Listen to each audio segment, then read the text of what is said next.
Bum, blah. Bum bum bum bum bum bum bum bum bum bum bum bum. Welcome to an episode of Film Club. I'm one your host, Andy Harrison. To my right, as always, Danny Dalton. Oh, How you doing? I'm alright, how are you? Every single week in Film Club, we invite you along to watch a film with us. We dive into some of cinema's best before coming back here to talk it out. I'm quite good, thank you. This Andy, week, what the hell have we been watching this week? I finally got round to watching 2001 A Space Odyssey, as you can see here. And it's a film I've been waiting to watch for the right moment for ages. And it's been the right moment because we had to do it at Film Club. So, 50-year anniversary. Andy has never seen 2001 Space Odyssey before. It has turned 50 years old. Andy, what is 2001 Space Odyssey about? I was fucking dreading this question last night. I was watching, I was like, you cunt. You cunt. It starts off at the dawn of man, and you have prehistoric man, partial kind of like, we're kind of like partial apes, stuff like that. You're a partial ape. Cheers. And there's two of them, two groups, and they fight against one another for the waterhole. Now, one gets pushed away, a big monolith appears, which is a big slab of like black-looking, onyx-looking material. It's like obsidian sort of Obsidian thing, is a good word, yeah. And there's an amazing scene where they eventually touch it, and the idea is this progresses evolution. So you see when the apes actually pick up a bone as a tool and actually use it, in which they use it to get the other group forward, which is a bit of a anticlimax because yes, they're using tools, but they're killing their own people. Start of war, ooh, monolith. Yep. Goes later Then on. from there, Kind of present day, but maybe just slightly post-present day in the sense that you got this gaffer who's going to the space station to look at the to go to the moon. Where there's an excavation where they found another monolith. It goes 1.5 years into the future. There's a space station to Jupiter to do this monolith, and then on the way there's a couple of astronauts, and they've got 3 of the people in stasis sleeping, and they have a 6th person. It's not a person, it's a supercomputer AI called HAL 9000, which I'm pretty sure everyone's fucking heard of. everyone, if you've never seen 2001 Space Odyssey, you will probably at least be aware of the idea of HAL 9000. Like the red light sort of thing. Yeah. So they have that, and then they travel there, and it turns out that Hal doesn't think they're suited for the mission, and he ends up trying to stop their journey. And yet one of the gaffers, one of the astronauts, has one over Hal, and he finally goes there, and then it kind of... So I have been so excited for this moment ever since finding out you had never seen 2001 A Space Odyssey. How do you feel about 2001 A Space Odyssey? It's all right. Fuck you. Fuck you and the horse you rode in on. No, it's good. It's really good. I thoroughly enjoyed it, and I think I know why you want me to watch it, and that's just because it is an amazing movie. The practical effects are fucking spectacular. Some are outdated. Yeah, get over that. Cool, nice one. The sound is fucking next level, which is why you're like, oh yes. He's like fucking buzzing over the idea that I'm buzzing, which I am buzzing. Yep. I could summarize like an excitement level for you quite simply in describing the fact that the first 25 minutes of this film has no dialogue. I actually put that as one of my notes. So I said 25 minutes. I said to Andy before, and I said, I've got notes of this movie. And he goes, oh, interesting. And so one of them is 25 minutes before the first bit of dialogue, which is a woman speaking to the doctor who just arrived in the space station. I actually had a really funny text from you. I want to try and get it. Text. So you're saying, I'm sat down watching 2001 Space Odyssey. I can't wait. I can't remember what you said, but it says... It's been years since I saw it. I think I was talking about how last time I'd seen it. Also, can't bloody wait to hear your take on this film. Rewatching it is a real experience, ATM. So I could tell from his excitement. Is that how I sound in text? Yeah, it really is. So, I don't know where to start. Can we? I want to end on the sound, so fuck you. All right, okay, that's fine. Let's go on the practical effects. Let's go on the practical effects. So this was made... so fucking hell, I'm sorry to cut you up, but what the fuck? I just checked there. The Apollo mission, Apollo missions were like kind of around the 60s, but the Apollo 11 mission, which is the famous one where Buzz Aldrin and Neil Armstrong actually walked to the moon. 69? 69, well played. Yes, it's 69. This is fucking released in 68, right? So he's fucking Kubrick's like going on about stuff that's like. Well, do you want something even more impressive? Go on. Not hugely, but so released in 68, started filming at the end of 65. What the fuck? I mean, what the fuck? I mean, I know they've got the Apollo missions go off, but NASA are probably going to be exceptionally secretive about it. Think about the Cold War, and you got the Russia, you got Mir and stuff like that. I don't know if Mir was around then. Well, I think it was. It's because of this. It's because of this film that people were having this like conspiracy theory that Kubrick was the one that faked the moon landing. Oh yes, yeah, that one, you know. Because 2001 is such a film which is light years, pun not intended, ahead of other films in terms of representation of sci-fi. Like the concept of to go to a space station, you need a craft to get to the circular space station, which is for gravity. Which, by the way, like fucking that's derived from previous scientific studies. But the fact that that space station is that the idea that space station is widely used nowadays. Look at something that has a special name for it. I can't remember. Look at Interstellar, the space station. Yeah, you can see it ripped straight from this, can't you? Oh mate, so much Interstellar. The central thing which is spinning all the time. 2001 in Interstellar. So much. Yep. I didn't realise until I was like, fuck me. So there's that. And then you need an extra spacecraft to go the long way. You probably like ion thrusters to go forward because it's like fucking super efficient. And if we're talking about his ability to like kind of be accurate and even make like predictions on the way technology develops, people in this film have video chat in 1968. Oh mate, I know, that was amazing. People in this film have tablets in 1968. Yeah. Now we're sitting here in 2018. Oh, that's a nice tablet. Yeah, sitting at home with our tablets, not thinking anything of it. The guy in like 1965 was like, oh yeah, there'll be these like flat screen like, devices where we watch the content on it. It's amazing. It seriously is. And to have that vision, to have that just how to go forward, and even inside, if you look at the visual elements of the film, where you have the rotational space station, like the middle ground one, the orbits, I assume, between Earth or on Earth, low orbit Earth. Everything. There's one standout thing that you can tell it's from the 60s, which is the furniture. Besides that, everything's white. Everything's just pristine. It's minimalist. It's how a space station, how we imagine it still nowadays, like the ISS, stuff like that. So it's like, fucking hell, Kubrick, well played, man. Like that's like not changed at all. Same with the Discovery 1, which is a spacecraft they actually go to Jupiter in. Everything's fucking minimalist. Can I just say, in terms of visual stuff, because I know we mean on about like kind of Kubrick's vision, which is fucking superb. This is supposed to be his masterclass, isn't it? Yeah, I mean, this is. People talk about Kubrick being an absolute auteur. He is one of the great filmmakers who ever lived. All time. They are correct, and this is one of his masterpieces. Like, he only made a few films, but even if you rank those films, most people put this right up there. We haven't done Barry Lyndon. We haven't done Kubrick since Barry Lyndon in one of our previous episodes. And I must admit, I liked Barry Lyndon, but this surpasses it. Oh God, yeah. For me, this is either my favorite Kubrick film or it's The Shining. Yeah, I was just thinking that The Shining's probably too, but we'll come to The Shining when we come to The Shining. Man, but the sound though, that might surpass it. The sound of this film, super. It's the visual part that really got me is his use of camera. So we mentioned actually to go back on Barry Lyndon, we mentioned about how he used the light, as much natural light as he could use as a Zeiss lens from the NASA missions. There you go, so he's using good things on NASA after this. Yep. Point is, he's technology and the stuff he uses forward and the way he goes about getting some of the imagery, that's what Kubrick's good for. He's a perfectionist, he's notorious for it. What two better examples, is when the woman is getting the food and she spacewalks up, or when the guy's jogging around.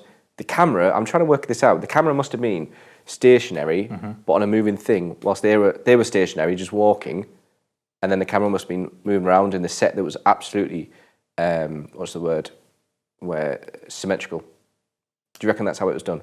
Which scene are we talking about? There's two. There's one where the guy's running around in a room that's like that. Yeah, so there, with the guy who's running around, you guys are seeing this down here, you've got a guy who's running technically on the spot, but the set that's what I thought. And the camera are rotating around him. Yes. Also, the set's rotating as well. Yes, it is. The set's rotating as well, and the camera's rotating in a lot, like it's attached to the set. Yeah. That's how I thought. Yeah, that's how I thought it was. Same with the woman when she walks up like that. Yes. Yeah. But the thing is, what was amazing is when the guy's running. Fuck me. He's moving the camera as well, it being attached to the set. Yeah. What the fuck? It's insane. Like, that pulls you out and you're thinking, whoa! This is a film where you watch it and you go, how did you do that? 60 fucking five How did you do this in 2018? that would be mind-blowing. The film looks incredible. A lot of its effects are incredible. Like you said, Kubrick was a perfectionist. This comes through in his work. This is a near perfectly constructed sci-fi film, even in like the details of the effects that a lot of people would just like, nowadays it's very easy to go, we'll CG it. Like we'll CG her when she gets halfway around the steps or something. Or like we'll composite him onto the thing. He was meticulous in the way he constructed this stuff, hence why the film took like over 2 years to construct. That's how long it took.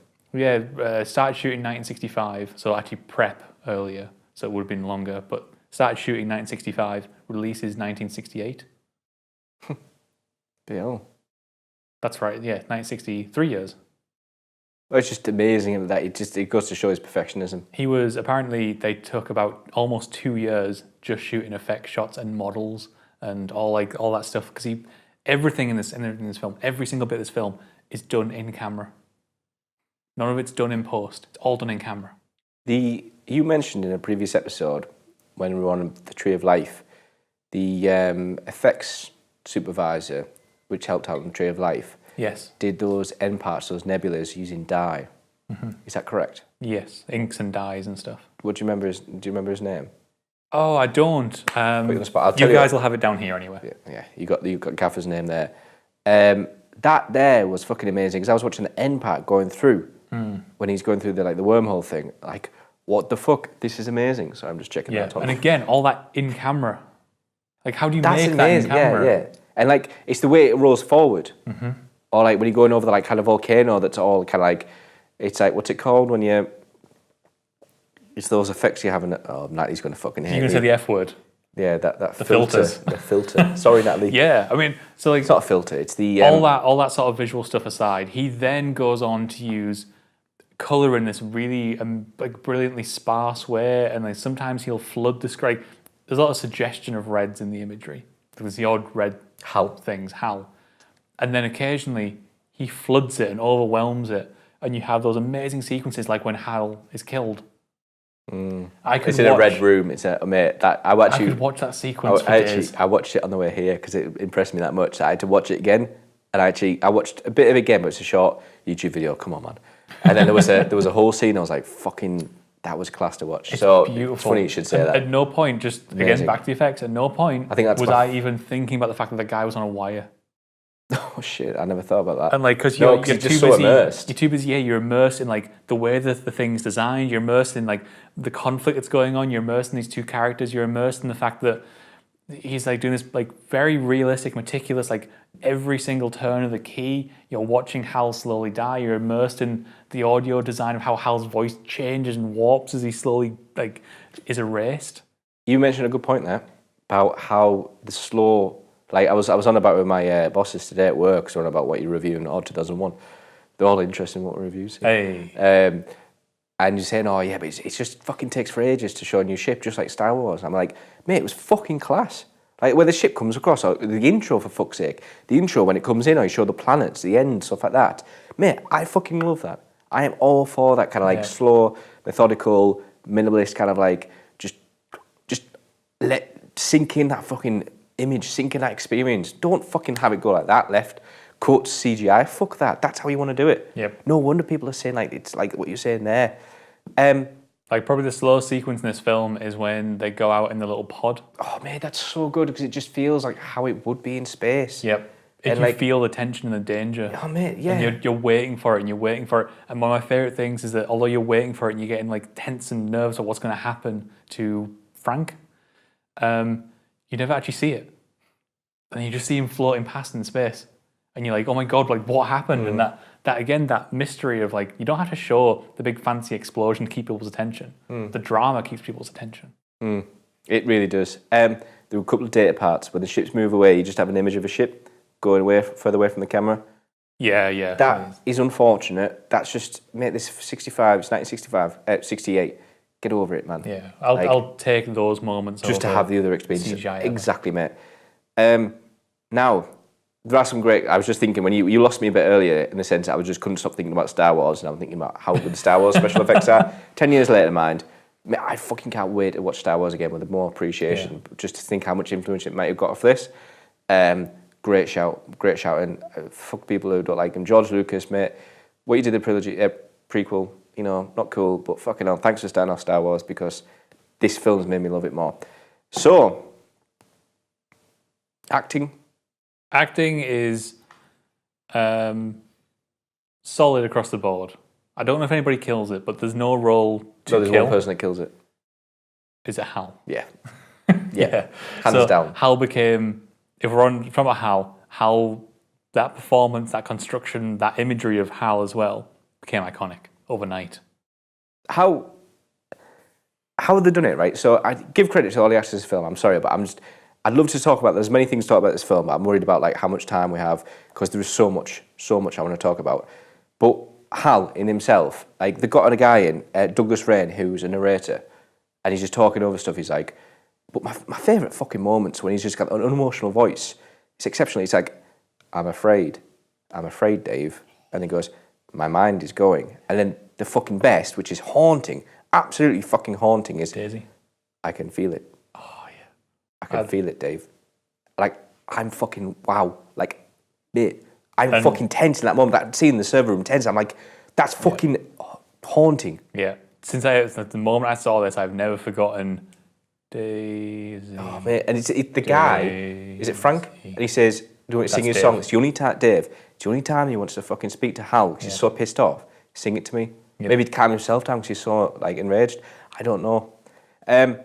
So yeah, there was that. Now, go on. No. What are you going to say? No, I'm going on a complete different tangent. I think it's important. Cool. Keep going. Sound. So this film is exceptional for its use of sound, and I could have fucking gone on this for fucking ages. And I hope not to, because this is one of the few ones where we could do an hour episode on it. We could. I would happily sit here for an hour and talk about this film and not even get everything out. I agree. The use of both music, effects, and silence is next level. It's something I haven't seen in a long, long time. The use of silence is not something, or at least lack of dialogue, is not something I've seen since Drive. Even though Drive's a fairly new film, it's been years since the Drive first came out that I've seen a film that uses silence this well. Considering this is my first time just seeing it until 2018. So fucking incredible work, especially when you're outside. Loads of films make a mistake when they're outside and space in a vacuum making sounds. No, mate, it doesn't happen, mate. It's a vacuum. How can sound waves travel? This does that so well. You couldn't hear the breathing, the like air in there in the mask. When he's moving away, when Frank dies, you don't see anything, you don't hear the explosion, you just see him go in the distance. Fucking insane, superb, Yep. well played. Then you go on to the other parts, the sound effects, Hal, for example, how they use that voice, all the beeps and everything like that. Mate, fucking superb. Yep. And then probably my favourite thing about this film is the use of music. Because Yes. that's like, apparently it actually had a score for this, but no, he kind of threw it away to use like previous historical tracks. Essentially, he's got great use of Strauss. Strauss, three brothers, all composers. The famous one is Johann, I assume Johann. First one, the main theme that you did at the start of the episode. Everyone's familiar with it. No, it's is also SPRACH, Zarathustra. Fucking epic. Yep. Got the second one, which is something that Alex used to sing. And again, sorry, before we move off that, Cool. within the first 30 seconds of this film, You're right. you have an iconic image. And you have this amazing, the earth and the sun and the moon. Yep. What the fuck? That's Again, incredible. just want to stress this, in camera. In camera. How do you do that, man? You have the second one, which is his brother, Johann, the Blue Danube, which is da da da da da da da da. Everyone knows that song. Everyone knows that song. When he's going to the airlock and it's switching around like that. So I read, waltz, so it's a waltz, Yeah. and the circular motion of this thing when it's docking represent the waltz. I was like, Kubrick, perfectionist. It's well fucking played. It's the sort of he's not just cold and technical. He's also like looking at the beauty and the majesty and the elegance of space. Mate, superb. And then you have, I don't know this one as much. I might mispronounce it. Do apologise. Georgi Ligeti, which is Atmospheres, which is the the use of dissonance, the use of chaotic elements, where it's at some of the starts where it's like that. No, I don't know. That might be the wrong track, but it's definitely the part where he goes through the wormhole. You've got these colours going over, everything's going over, it's going over, and it's the strings. It's like that. So dissonance is where you have like kind of a note going in and out of one another. Like you might have an A and then A sharp going great use is Insidious. Insidious is great dissonance. It's supposed to give you kind of like that kind of horror, that kind of uncertainty that you have, which is exactly what's represented when he goes through the wormhole. And the colours themselves, because he uses all the sporadic colours, not just red, you were just fucking blown away. Mate, honestly, one of the best sound film experiences I've had. Absolutely, absolutely. He just knows when to place music. He knows how to make music a part of the scene. Knows how to make music dominate a scene. And in the case of that opening, he knows how to use Foley and soundscapes to make you feel a way that can make sense of a narrative which is being told entirely visually without any dialogue. It's a great film, and it does have a really quite terrifying character. I mean, like, Hal in itself is quite terrifying. It's the idea of AI knowing what you're doing. It's almost like me going like, okay, Google, open the pod bay doors. Like, I can't do that, but there's a spare key under the flower pot outside the pod bay airlock. You can let yourself in. Had to do that. Guys, thank you very much. That was an exceptional experience. Yep, that is 2001: A Space Odyssey. We could not do it justice in this very short amount of time that we have to do it. This is a film which goes from the birth of man to the birth of an entire new race of beings. We had 20 minutes. So Kubrick's masterpiece. Thank you very much for joining us this week, guys. We will be back once again next week, of course. You can let us know in the comments below what you thought of 2001: Space Odyssey, and please do, or you can hit us up on Twitter. However, we'll be back next week where we're going to be diving into a slightly different avenue of sci-fi, which is heavily influenced by this, Interstellar. Going to look at Nolan's sci-fi masterpiece. So, get watching Interstellar if you want to be part of the club, and we will see you all next week.